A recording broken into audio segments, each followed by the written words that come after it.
All right, to install ShowXpress, you're simply going to go down to your download folder and go ahead and click your latest download.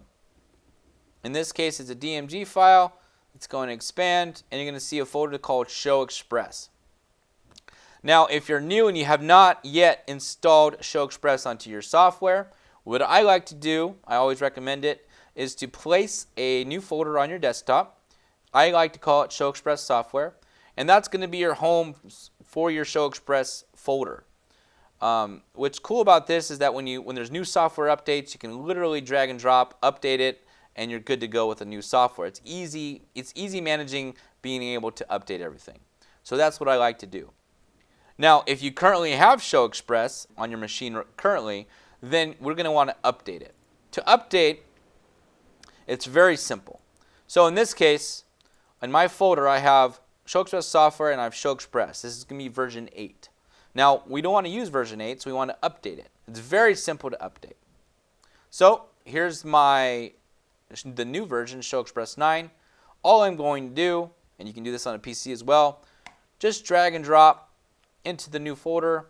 That's the ShowXpress Software. It's going to ask you to replace. You're going to click Replace.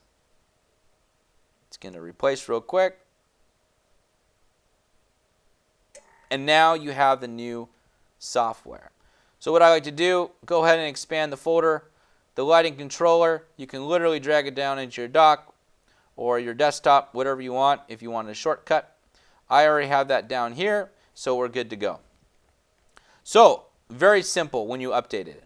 That just updated everything. What's really cool to know is that the light shows are not within this folder. So a lot of people worry about if you're going to update the folder, then it's going to eliminate your light shows and whatnot. It does not. The light show folder is on a different location on your computer, so you can constantly keep updating your software to the latest version, and it does not affect your light shows. So again, it does not affect your light shows, so no worries. And I'm going to show you where that light show folder is on another video. Alright, so once you do everything like that, next step is we're going to get started with ShowXpress.